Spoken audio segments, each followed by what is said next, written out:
I have spent a lot of time around millionaires, watching how they think, what they do, but also like what they don't do to achieve a life of financial freedom. And one of the most life-changing skills I have learned through it all is how to handle my own finances, recognize my bad money habits, and break free from them. And after quitting these 5 habits, I went from having no money at 20 to becoming a millionaire myself by the age of 24. And here's what I figured out. Your bank account isn't what keeps you poor, your brain is. And so if you want real financial freedom, there are 5 money habits that you need to quit right now. The first habit is recognizing the one stupid decision. This is what happens to most people. They make 1,000 smart money choices, and then they wipe them out with one dumb move.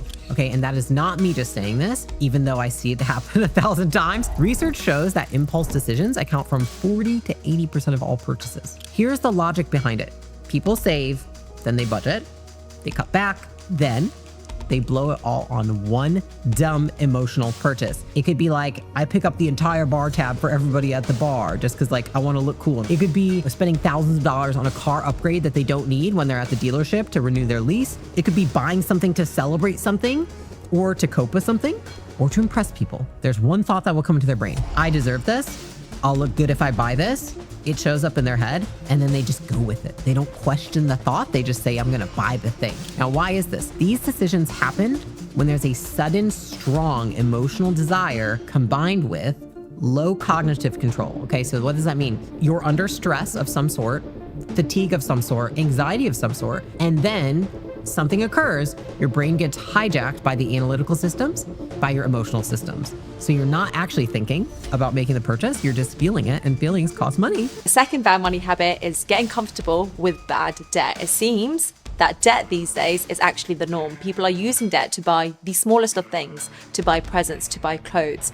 I have a straight rule, that is, unless I can afford to pay for that thing outright in cash, I shouldn't be buying it with any form of debt. Remember, credit card companies want you to be bad with your finances because that's how they make money from this. The average credit card interest rate is 22%, which cancels all kind of benefits and rewards these credit card companies are providing if you're not able to pay them off in time. The next habit you need to quit is waiting for the big win. Okay, here's what most people get wrong about getting rich or becoming wealthy. They think that wealth comes from like this one big moment, and that it's gonna happen in one big moment, like a lottery ticket. They tell themselves, once I find the perfect idea, once I hit that one big investment, once I get that big win, then I'll be set. But that is just a story that the mind tells you while the time passes. The truth is, wealth doesn't come from one lucky shot. It comes from thousands of small, very boring, compounding decisions over years. Warren Buffett said this line, which I think is great. He said, my life has been a product of compound interest. He became an exceptional investor by making good decisions for a long enough time. It's funny because I remember talking to Alex about this at one point. I said, I think everything good I have in my life has come from compound interest. Like my body, my relationships, my friendships. It's like, there's been no like, oh, there's this big moment in time. It's been, there's these tiny little decisions I make every day, and there's effort I put in every day. And then I look back a decade later and I'm really happy with where it's at. That's it. Number 4 is not knowing your income or expenses properly. Until you know what your starting point is, how do you know where you want to be? There's something called lifestyle inflation, and that is your spending will rise as your income rises. The more money you make, the more you spend. And it's a cycle. Make more money, buy a bigger house, buy a nicer car, spend more, make more. And it's crazy how normal this is, but it is a recipe for disaster. You want to be in control of your finances and mapping out where things are going. A budget tracker is super important, and you want it to include how much you're making, how much you're paying yourself first, that 10% we spoke about, your expenses, so your bills, your mortgage, your rent, your spending, your debt repayments, and so on. And you want to be keeping on top of that budget tracker. At least every 3 months, set a date night with the tracker. People who know exactly where they are financially, they know their assets, they know their liabilities, they have a clear goal on where they want to go financially and all the steps they need to take to get there, are more likely to get a lot of money and build wealth compared to people who just fantasize about money but have no idea how to go about it, how they plan to acquire it, or how to manage it. Just being mindful of this stuff and seeing those numbers in black and white will trigger you into action. Income is not wealth. Wealth is what you keep, not what you make. So like Warren Buffett, for example, when I talk about the house, he lives in the same house that he bought in like 1958. And I don't think that's because he's cheap. I think it's because he understands that every dollar that you don't spend is a dollar that can compound, and it's attention back, right? Even $5,000 invested annually over 30 years at 7% grows to over $1 million.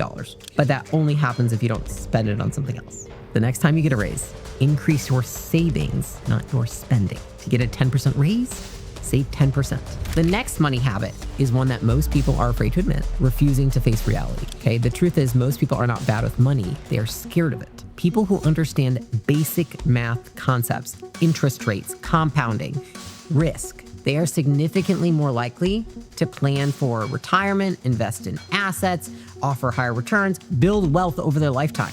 Now here's the thing, those who can do basic calculations build 2 to 3 times more wealth than those who can't by the time they retire. Most people don't look at their numbers, they don't check their bank account, they don't track their spending, and they don't calculate what they owe people or what their money can do for them. Why? Because they just say this instead, I'm just not good with numbers. No, you're not experienced, you haven't tried, you haven't taught yourself, and you're lazy. Maybe deep down, you are scared of what you would see. Too many charges for takeout food, right? Subscriptions you forgot to actually do anything with, debt that you pretend doesn't exist. But the longer that you avoid reality and avoid acquiring the skills, the worse it gets. I used to say, oh, I'm just bad at math. Can you imagine as the CEO of this company if I was like, I'm just bad at math? Guess I didn't know we were gonna spend that much. Oopsies. Nowadays, doing what I'm talking about, get on ChatGPT. You can do it right now. You can ask Chat to do the math and then show you how it did the math. I mean, like, there's just no excuses anymore. This is ridiculous. And if you're like, I can't pay for ChatGPT, go on Google. It has Gemini built into it. Avoidance, it gives you a very temporary feeling of comfort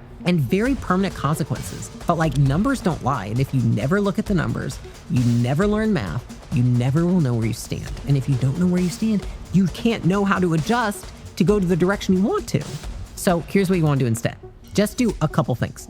Look at your bank account, ask yourself, and just write down how much went in, how much came out, what's left, and do the math. If you just started doing that, if that's the only thing you fucking do after this video, if you just did that every week, you'd be so much further in a month than you are right now. But if you never look at where your money is going, just consider it already gone. Like I can't help you. The final habit that you need to quit is buying feelings instead of assets.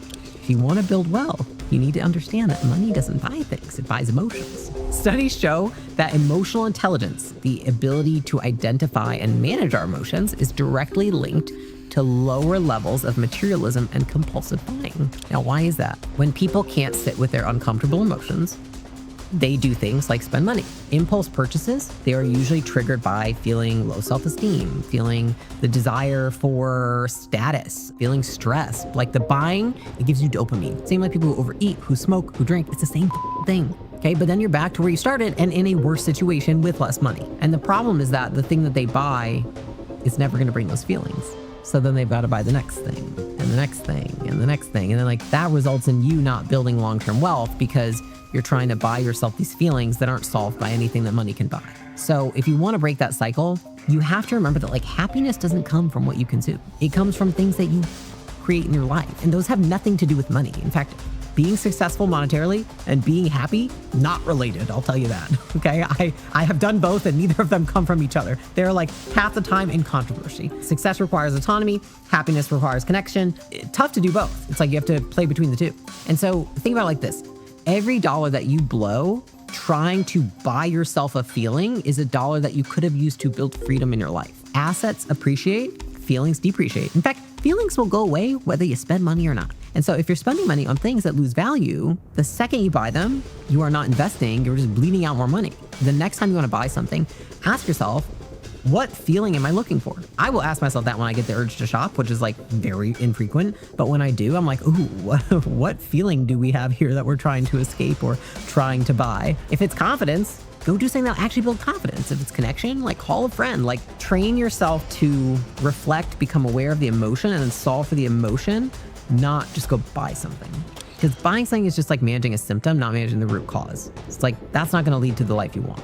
The bottom line is that like the worst money habits, they're not in your bank account, right? They're in your head. It's the thoughts you believe, it's the emotions that you follow, and it's the stories that you tell yourself about, oh, someday I'm gonna do this, and next Monday I'm gonna get started. Oh, that's not gonna happen. If you wanna get ahead, stop looking for the next opportunity and start looking inside yourself. Which of these 5 habits are you guilty of? pick one, cut it out. If you like this video, don't forget to subscribe to my channel and check out the next video.